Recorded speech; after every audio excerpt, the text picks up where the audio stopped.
사람 차별하냐? 우리도 돈 내고 왔다고 빨리 처리해. 왜 이렇게 오래 기다려야 해? 우리 돈 많이 쓰는 손님이야. 우리가 뭐 범죄자냐? 이거 봐. 세계 최강 국가 중국 여권이라고. 여기 중국인들이 남녀할 것 없이 배를 까고 공항 바닥에 냅다 누워버리면서 고래고래 소리를 지르는데요. 이 모든 걸 지켜본 중국 여성이 있었습니다. 바로 리페이린이었죠. 세계 2위 경제대국 출신이라는 자부심으로 가득했던 그녀가 한국에서 깨달은 충격적인 진실을 지금 공개합니다. 그 전에 잠깐 1초 만에 누를 수 있는 좋아요 버튼을 꼭 눌러주시면 영상 제작에 아주 큰 힘이 됩니다. 그럼 바로 사연 시작하겠습니다. 상하이의 고층 빌딩들이 황푸강을 따라 늘어선 풍경을 바라보며 리페이린은 자신만만한 표정으로 사무실 창가에 서 있었습니다. 31살의 그녀는 푸단대학교에서 국제법 석사학위를 취득한 후 중국 국영 싱크탱크에서 6년째 근무하고 있었죠. 동료들 사이에서도 실력을 인정받는 연구원이었지만 그녀의 성격에는 강한 자존심과 오만함이 자리 잡고 있었습니다. 한국이라니. 리페이린은 상사로부터 해외 파견 명령서를 받아든 채 불만스러운 표정을 지었습니다. 그녀가 그토록 원했던 곳은 미국이나 유럽이었거든요. 세계 최고의 싱크탱크들과 어깨를 나란히 하며 자신의 능력을 보여주고 싶었는데 하필 한국이라니 실망스러웠습니다. 한국은 우리 상하이 한 구역만도 못한 곳이잖아요. 리페이린이 중얼거렸습니다. 어릴 때부터 그녀는 중국의 5000년 역사와 세계 2위 경제대국이라는 위상에 대한 자부심이 남달랐거든요. 한국 같은 작은 나라는 중국의 위대함 앞에서 초라해 보일 뿐이었습니다. 사무실 벽에 걸린 세계 지도를 보며 리페이린은 한국의 작은 크기를 확인했습니다. 중국과 비교하면 정말 점처럼 작은 나라였죠. 인구도 5천만 명 정도에 불과했고 역사도 중국에 비하면 짧았습니다. 그런 나라에서 무엇을 배울 게 있을까 싶었어요. 그래도 가는 김에 한국에서 중국의 위상을 제대로 보여주겠어. 리페이린은 마음을 다잡았습니다. 비록 원하던 파견지는 아니었지만 이번 기회를 통해 한국인들에게 중국의 저력을 알려주겠다는 생각이었죠. 중화민족의 우수성과 중국 경제의 위대함을 한국에서 증명해 보이겠다고 다짐했습니다. 며칠 후 리페이린은 인천국제공항에 도착했습니다. 비행기에서 내리는 순간부터 예상과는 다른 풍경이 그녀를 맞이했어요. 공항이 생각보다 훨씬 깨끗하고 현대적이었거든요. 중국의 공항들과 비교해도 전혀 뒤처지지 않았습니다. 입국 심사를 받으면서 리페이린은 놀라지 않을 수 없었어요. 절차가 너무나 빠르고 체계적이었거든요. 중국에서는 항상 길게 줄을 서야 했는데 여기서는 대기 시간이 거의 없었습니다. 직원들의 응대도 친절하고 전문적이었죠. 생각보다 괜찮네. 리페이린이 속으로 중얼거렸습니다. 하지만 이것만으로는 자신의 생각을 바꿀 마음은 없었어요.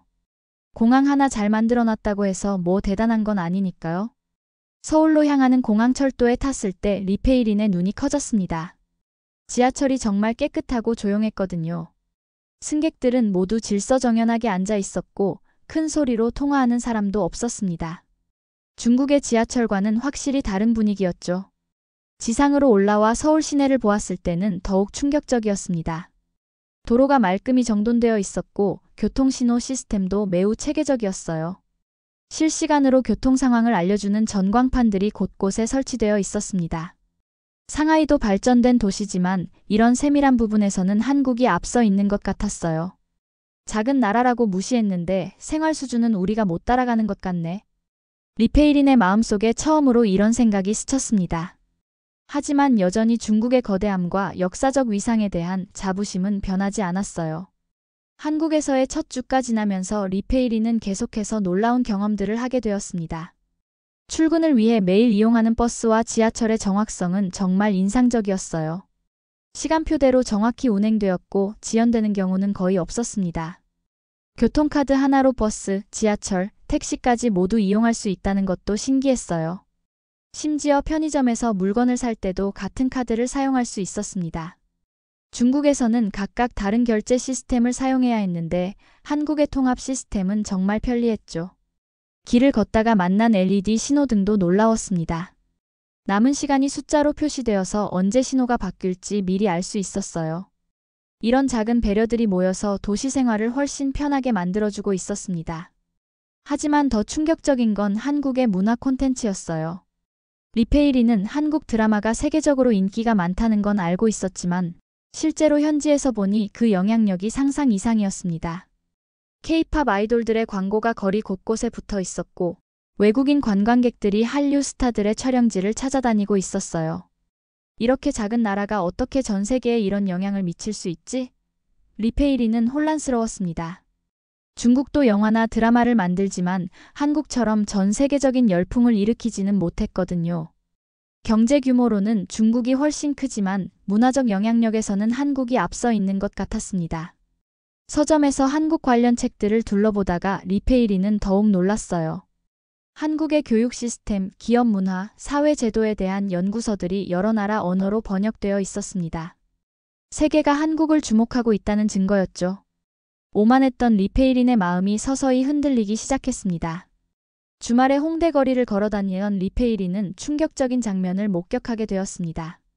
중국 관광객들의 무질서한 행동을 보게 된 거예요. 큰 소리로 떠들면서 길거리에 쓰레기를 함부로 버리고 줄을 서지 않고 새치기를 하는 모습이었습니다. 한국 시민이 정중하게 주의를 주었지만 중국 관광객들은 오히려 화를 냈어요. 우리가 돈스러운 손님인데 왜 간섭해? 하면서 큰 소리를 질렀습니다. 주변 사람들이 모두 쳐다보는 상황이었죠. 리페이리는 얼굴이 화끈거렸습니다. 같은 중국인으로서 너무나 부끄러웠거든요. 한국 사람들은 질서를 잘 지키고 있는데 중국 관광객들만 유독 눈에 띄게 행동하고 있었어요. 마치 중국 전체의 이미지가 나빠지는 것 같아서 마음이 무거웠습니다. 지하철역에서도 비슷한 상황이 벌어졌어요. 지하철에서 내리는 사람들을 기다리지 않고 먼저 타려는 중국 관광객들과 차례대로 기다리는 한국인들의 모습이 대비되었습니다. 한국인들은 노약자나 임산부에게 자연스럽게 자리를 양보했지만 중국 관광객들은 그런 배려가 부족했어요. 경제가 전부가 아니구나. 시민의식이 진짜 국격을 만드는 거네. 리페이리는 깊은 깨달음을 얻었습니다. 중국이 경제적으로는 한국보다 훨씬 크지만 국민들의 시민의식 면에서는 배울 점이 많다는 걸 인정할 수밖에 없었어요. 카페에서 음료를 마시고 나서도 한국인들은 자신의 컵과 쟁반을 정리해서 가져다 놓았습니다. 반면 일부 중국 관광객들은 그냥 자리에 두고 가버렸죠. 이런 작은 차이들이 모여서 도시의 분위기를 만들고 결국 국가 이미지로 이어진다는 걸 리페이리는 실감했습니다. 자신의 오만함이 얼마나 부질없었는지 깨닫기 시작했어요. 한 달 후 리페이리는 뉴욕에서 열리는 국제회의에 참석하게 되었습니다.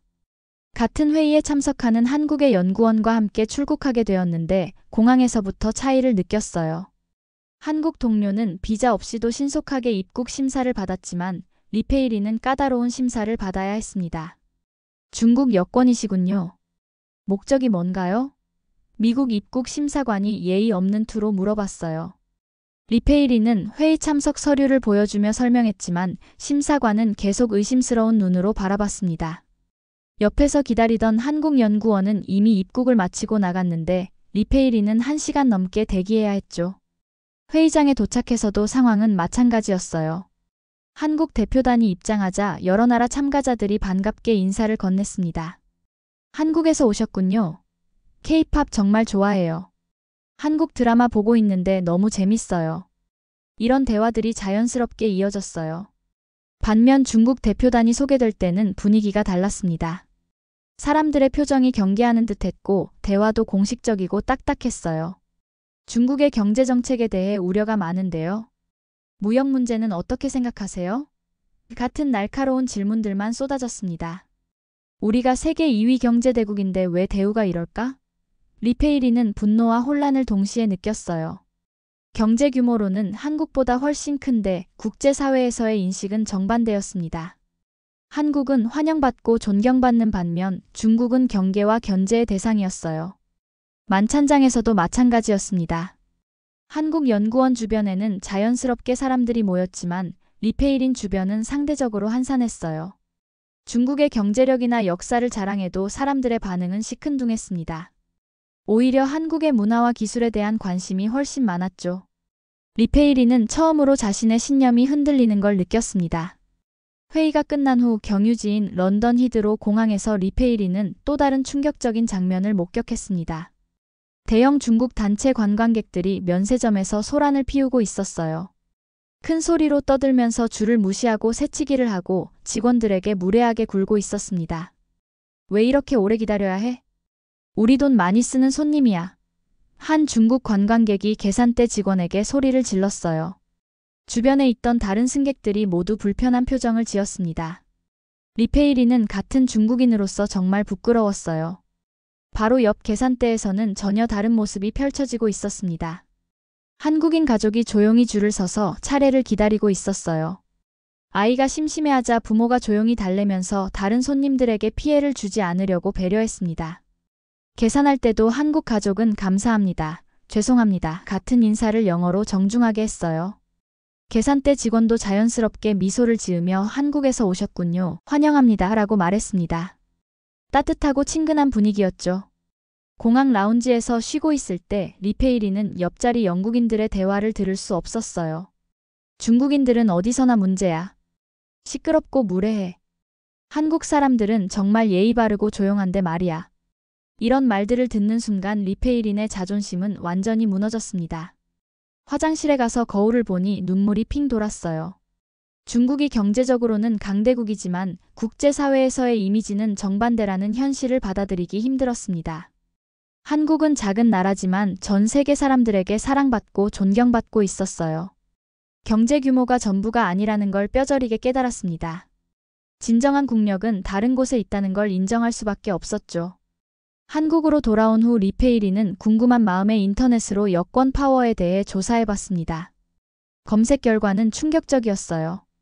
한국 여권이 세계 3위를 차지하고 있었고 무비자로 갈 수 있는 나라가 193개국이나 되었습니다.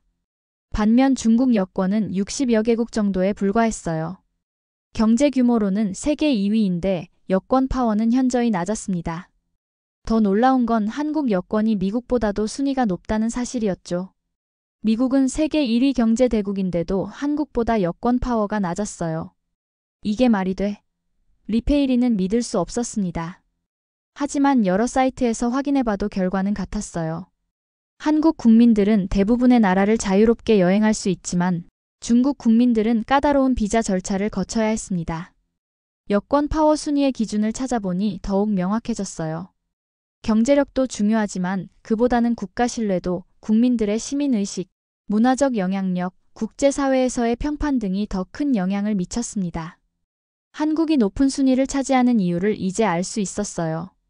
한국은 민주주의가 발달했고 법치주의가 정착되어 있으며 국민들의 교육 수준과 시민의식이 높았습니다. 또한 K-팝, 드라마, 영화 같은 문화 콘텐츠로 긍정적인 국가 이미지를 구축했죠. 이런 요소들이 모여서 세계 각국의 신뢰를 얻을 수 있었던 거예요. 경제력보다 신뢰와 문화, 시민의식이 진짜 국가의 힘을 만드는구나. 리페이리는 깊은 깨달음을 얻었습니다. 중국이 아무리 경제적으로 성장해도 국민들의 의식 수준과 국제적 신뢰를 얻지 못하면 진정한 강대국이 될 수 없다는 걸 깨달았어요. 밤늦게까지 여러 자료들을 찾아보면서 리페이리는 한국의 성공 비결을 이해하게 되었습니다. 작은 나라지만 품격 있는 문화와 질서 의식으로 세계의 존경을 받고 있었던 거죠. 그날 밤 리페이리는 잠을 이룰 수 없었습니다. 지난 몇 달 동안 경험했던 일들이 머릿속을 스쳐 지나갔어요. 한국을 무시했던 자신의 모습, 중국의 우월함을 자랑했던 순간들, 그리고 현실 앞에서 무너진 자존심까지 모든 게 부끄러웠습니다. 아침에 일어나 거울을 보니 전과는 다른 자신을 발견했어요. 오만했던 표정 대신 겸손함이 느껴졌습니다. 내가 얼마나 우물 안개구리였을까? 리페이리는 자신을 돌아보며 반성했어요. 출근길에 탄 지하철에서도 한국인들의 질서의식이 새롭게 보였습니다. 예전에는 당연하게 여겼던 것들이 이제는 배워야 할 덕목으로 느껴졌어요. 노약자에게 자리를 양보하는 모습, 조용히 질서를 지키는 태도, 서로에 대한 배려심 모든 게 소중해 보였습니다. 사무실에 도착해서 리페이리는 보고서를 작성하기 시작했어요. 제목은 한국에서 배우는 진정한 국가 경쟁력이었습니다. 경제 규모만으로는 측정할 수 없는 소프트 파워의 중요성, 시민의식이 국가 이미지에 미치는 영향, 문화 콘텐츠의 위력 등을 정리했습니다. 중국이 진정한 강대국이 되려면 한국처럼 신뢰와 품격을 쌓아야 한다. 리페이리는 보고서에 이렇게 썼어요. 경제적 성취도 중요하지만 그보다 더 중요한 건 국민들의 의식 수준과 문화적 품격이라는 결론에 도달했습니다. 점심시간에 한국 동료와 함께 식사하면서 리페이리는 솔직하게 말했어요. 처음에는 한국을 무시했는데 이제는 정말 많이 배우고 있습니다. 경제 규모로만 나라를 판단했던 제가 부끄러워요. 그날 저녁 상하이에 있는 가족들과 영상통화를 하면서 리페이리는 한국에서의 경험담을 들려줬습니다. 진정한 국격은 경제가 아니라 신뢰와 시민의식에서 나온다는 걸 깨달았어요. 가족들도 리페이린의 변화된 모습에 놀랐지만 그녀의 말에 공감했습니다. 한국을 단순히 작은 나라로 볼 게 아니라 배워야 할 본보기로 바라보게 된 리페이린의 새로운 시각이었습니다. 영상 시청해주셔서 감사합니다. 오늘의 감동만만세 사연 어떠셨나요? 감동적인 이야기가 여러분의 가슴에 와닿기를 바랍니다. 여러분의 뜨거운 의견을 댓글로 남겨주시고 이 영상이 여러분의 가슴을 울렸다면 구독과 좋아요 그리고 공유를 부탁드립니다. 대한민국의 위대한 이야기가 더 많은 사람들에게 전해질 수 있도록 함께 해주세요. 저는 다음에 더 좋은 사연으로 돌아오겠습니다. 감사합니다.